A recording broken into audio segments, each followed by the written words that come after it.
L'UEMOA, l'Union économique et monétaire ouest-africaine. L'UEMOA, 8 pays, un destin commun, un espace économique harmonisé, ouvert et concurrentiel. L'UEMOA, votre guide au cœur de l'Afrique, des grands événements et des grandes mutations sur Africable.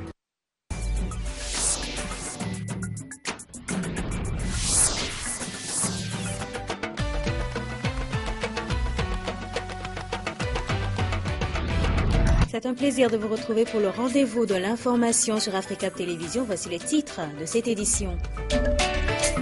Le Mali vient de recenser de nouveaux cas d'Ebola. Un infirmier serait mort des suites de la maladie et plusieurs autres personnes mises en quarantaine. Au Burkina Faso, toujours pas de consensus sur la désignation du président de la transition, mais les négociations se poursuivent. Et à l'issue du sommet de l'APEC, de grandes décisions, Washington et Pékin se mettent ensemble pour agir en vue d'une réduction des émissions de gaz à effet de serre. Mesdames, Messieurs, bonsoir et bienvenue. Et nous ouvrons cette édition sur le Mali. Les autorités maliennes ont annoncé une nouvelle victime d'Ebola à Bamako, la capitale. Un infirmier de la polyclinique Pasteur serait décédé ce mardi des suites de la maladie. L'aide-soignant suivait un malade venu de la Guinée et selon des sources concordantes, 2 autres prestataires de la clinique seraient également contaminés. La clinique a été mise sous quarantaine et ce mercredi, la police et la gendarmerie ont été déployés pour sécuriser la zone. Au Burkina Faso, toujours pas de consensus pour la désignation du président de la transition. Les tractations se multiplient et hier, les présidents sénégalais et togolais étaient à Ouagadougou. Suivons donc le reportage de nos envoyés spéciaux Abdoulaye Bari, Bakary Kienou. Ballet diplomatique à Ouagadougou. Le président sénégalais Macky Sall est arrivé au Burkina pour la 2e fois en une semaine. Cette fois, le médiateur désigné de la CEDEAO est accompagné par son homologue togolais Fornia Simbe. Les 2 dirigeants ont échangé avec l'ensemble des parties prenantes de la crise, l'objectif étant de trouver le consensus indispensable à la mise en place des organes de la transition politique au Burkina.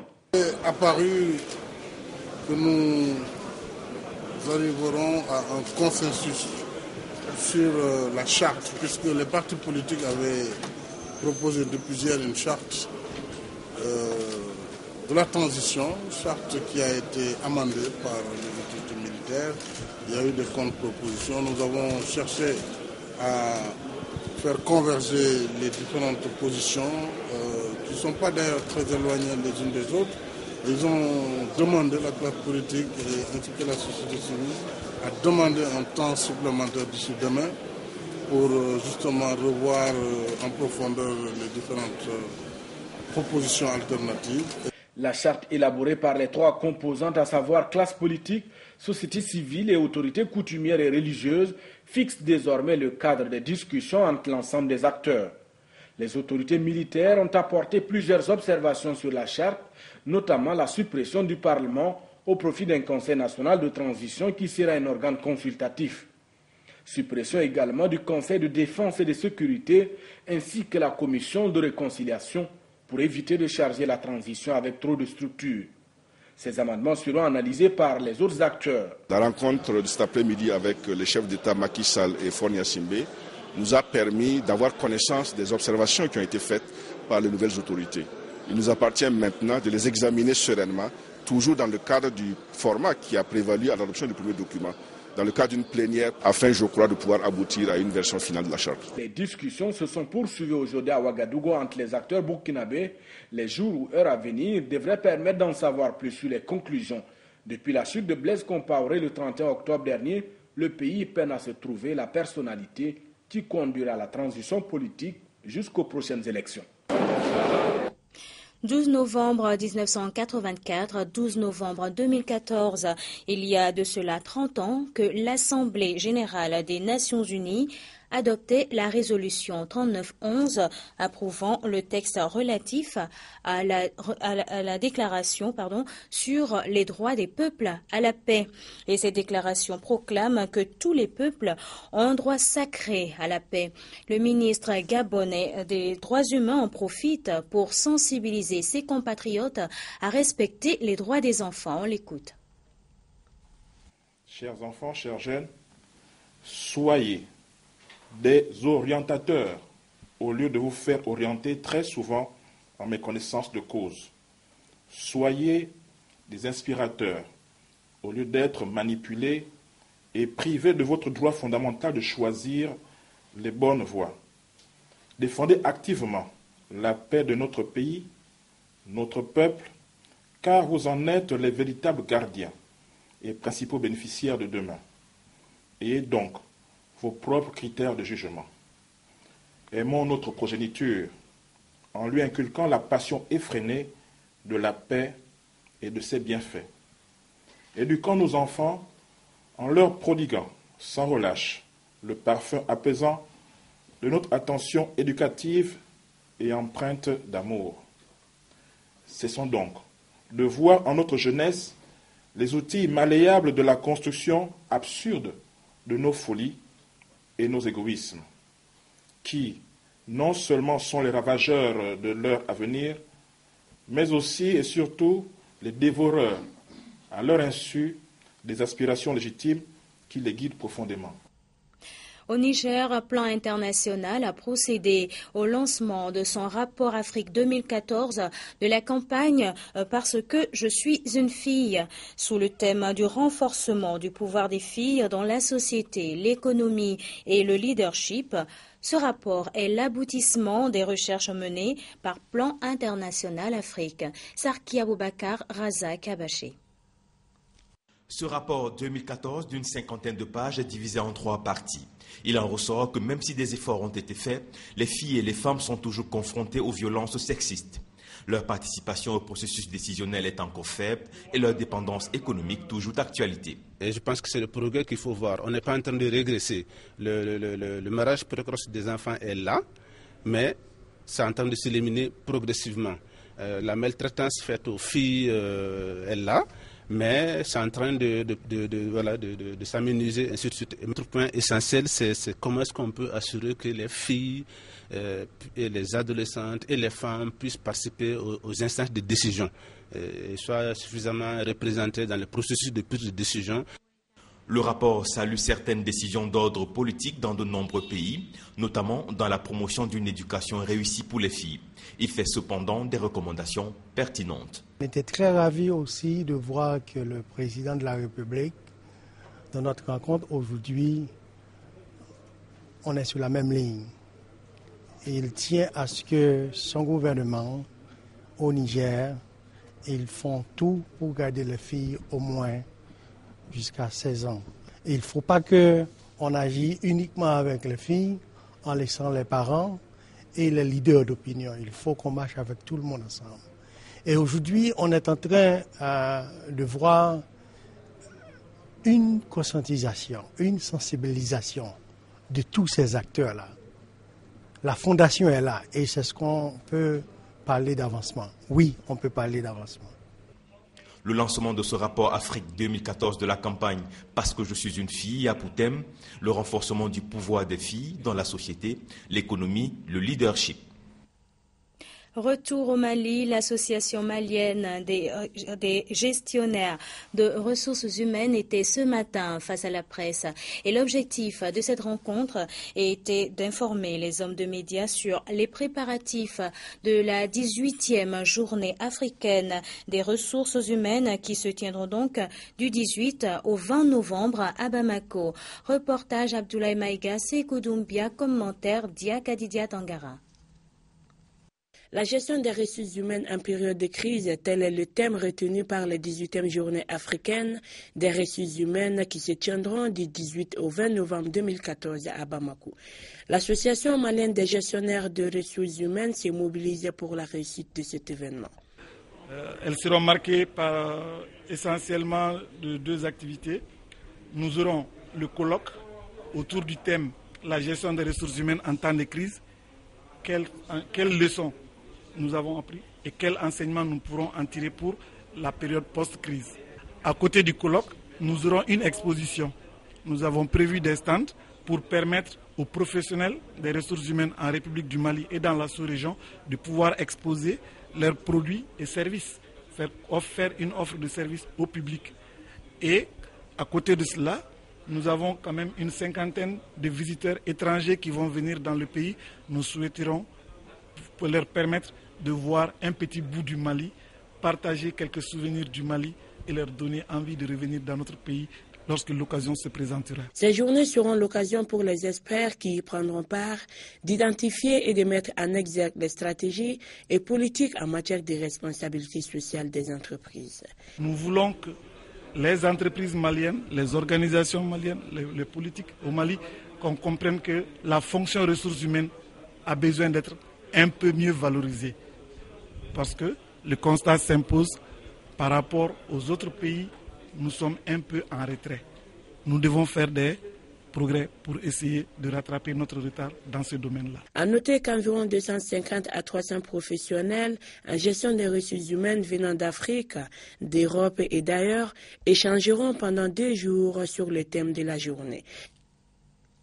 Le sommet de l'APEC, c'était ce mardi à Pékin et en marge de cette rencontre, les chefs d'État de la Chine et des États-Unis ont pris un engagement concernant les émissions de gaz à effet de serre.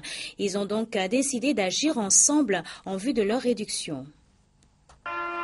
Rendez-vous est donc pris à Paris pour la conférence climat de la fin de l'année prochaine. C'est là que devraient être inscrits sur le papier les engagements pris aujourd'hui par les présidents chinois et américains. En marge du sommet de la coopération économique pour l'Asie-Pacifique, Xi Jinping et Barack Obama ont en effet fixé pour leurs pays respectifs des objectifs chiffrés ambitieux concernant la réduction des gaz à effet de serre. Car jusqu'ici, les 2 plus gros pollueurs de la planète représentent environ 45% des émissions globales de CO2. Un geste de leur part est donc essentiel pour parvenir à limiter à 2 degrés la hausse de la température mondiale, plafond fixé au sommet de Copenhague en 2009. Je peux vous annoncer que les États-Unis ont fixé comme nouvel objectif pour 2025 une réduction des émissions des gaz à effet de serre entre 26 et 28% par rapport à 2005. Côté chinois, on s'engage à atteindre le pic des émissions à effet de serre autour de 2030 avant donc d'amorcer une baisse. Une première pour le pays le plus pollueur au monde qui attendait jusqu'ici que les pays développés montrent la voie. À Pékin, Barack Obama aura donc fait plus que cela, mais pas sûr que les bonnes intentions du président américain trouvent un écho favorable à Washington. Le chef de la nouvelle majorité républicaine au Sénat, Mitch McConnell, qualifiait ce matin ces projets d'irréalistes et destructeurs d'emplois. En Syrie, les raids internationaux se poursuivent sur des positions de l'État islamique. Et c'est la ville de Raqqa qui a été la cible de bombardements par l'armée syrienne. Et à Kobané, les combats s'intensifient, faisant donc de nombreuses victimes pour la plupart des civils. Ce sont des images rares. Nous sommes à Raqqa, en Syrie, la capitale de l'État islamique autoproclamé. C'est d'ici que les djihadistes dirigent tout leur territoire. Raqqa est donc devenue la principale cible des raids internationaux. Cette fois, ce ne sont pas les chasseurs américains qui ont frappé, mais les avions de Bachar el-Assad. Dans ces maisons, les voisins cherchent des survivants. Soudain, un cadavre est dégagé. Ces hommes sont-ils des djihadistes? Sans doute pas. Dans ce conflit, les civils restent les premières victimes. Non loin de là, dans la ville de Kobané, les combats font toujours rage. Pour la première fois, les djihadistes perdent du terrain, les Kurdes en regagnent. Fatih est l'un de ces résistants. Un matin, il a quitté la maison familiale en Irak pour aider ses frères kurdes en Syrie. J'ai dit vas-y, fais attention à toi. Kobané est une ville kurde. Joint par téléphone, Fatih confirme les bonnes nouvelles du front. La situation à Kobané s'améliore. Chaque jour, 10 à 15 familles rentrent chez elles et les extrémistes se retirent. À l'ouest de l'Irak, dans la province d'Al-Anbar, presque totalement contrôlée par le groupe État islamique, la contre-offensive s'organise également. À grand renfort de caméras, le gouvernement irakien annonce qu'il va armer les rares tribus sunnites prêtes à combattre les djihadistes. Jusqu'à présent, nous avons utilisé notre arsenal personnel et nous finançons nos munitions de notre poche. Jusqu'à aujourd'hui, personne ne nous a fourni ni armes ni munitions, excepté le commandement des opérations d'Al-Anbar qui nous a donné 10 mitrailleuses. Sur cette base aérienne, 50 soldats américains ont déjà été déployés. C'est une première. Les effectifs américains en Irak vont doubler. Ils seront bientôt 3000 à soutenir ces nouvelles offensives. Au Proche-Orient, c'est toujours la tension et au nord-est de Ramallah, c'est une mosquée qui a été incendiée. Et cette fois-ci, les accusations se portent sur les colons israéliens. Une mosquée incendiée au nord-est de Ramallah, près de la colonie israélienne de Shiloh. Le feu a détruit le sol de l'édifice avant d'être éteint par les habitants du village. Un voisin nous a appelés et nous a dit que du feu s'échappait de la mosquée. Nous avons appelé tous les villageois et les jeunes pour aider à éteindre le feu. L'incendie a endommagé tout l'intérieur de la mosquée. Les Palestiniens accusent les colons israéliens. Ils sont révoltés par la mort d'Imad Jawabré, abattu par balle près d'Hébron ce lundi, alors que des soldats tentaient de disperser une manifestation palestinienne. Plus que jamais, l'événement fait redouter une troisième intifada. Le même jour, côté israélien, une femme et un soldat ont été tués à coups de couteau. La première en Cisjordanie, le second à Tel Aviv. Depuis fin octobre, 2 attaques à la voiture bélier ont fait 4 morts israéliens à Jérusalem. La ville sainte et surtout l'esplanade des mosquées cristallisent entre autres les tensions. Les musulmans redoutent que le Premier ministre israélien, avec la perspective d'élections anticipées en 2015, ne cède à la pression des juifs extrémistes qui réclament le droit de prier sur l'esplanade. Mais Benjamin Netanyahou dément avoir cette intention. Mahmoud Abbas a encore prouvé aujourd'hui à quel point il est irresponsable. Au lieu de calmer la colère, il met le feu. Au lieu de dire la vérité, il répand des mensonges. Comme si nous allions changer le statut des lieux saints. C'est un mensonge. La tension est en tout cas bien palpable. L'armée israélienne a déployé des renforts en Cisjordanie et la police a été placée en état d'alerte avancée dans tout le pays. Du sport pour refermer cette édition et nous sommes au Gabon avec l'ouverture du championnat national de boxe.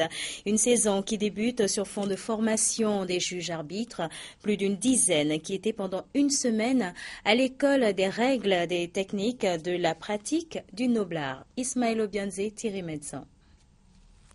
Jamais trop tard pour mieux faire. La Fédération gabonaise de boxe veut faire de la formation de ses cadres l'un de ses piliers.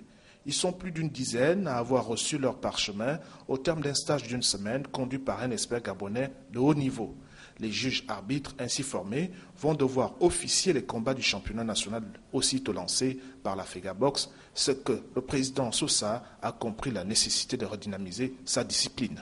Des notes, tous ont et méritent leur parchemin que je vais devoir leur remettre de manière solennelle. Et ceci leur donnera le droit d'officier sur toute l'étendue du territoire, d'officier les combats de boxe et de juger les combats de boxe sur toute l'étendue du territoire national. En marge des combats de gala ayant suivi la remise des parchemins aux impétrants, la Fédération gabonaise a par ailleurs offert des équipements sportifs au président des ligues provinciales du noble art. C'est la fin de cette édition. Merci à vous tous de votre fidélité et très bonne suite de programmes sur Africable Télévision.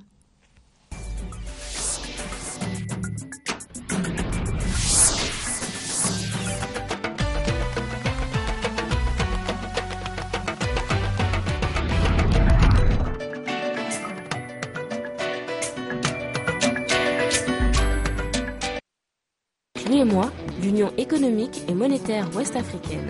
L'UEMOA, 8 pays, un destin commun, un espace économique harmonisé, ouvert et concurrentiel. L'UEMOA, votre guide au cœur de l'Afrique, des grands événements et des grandes mutations sur Africable.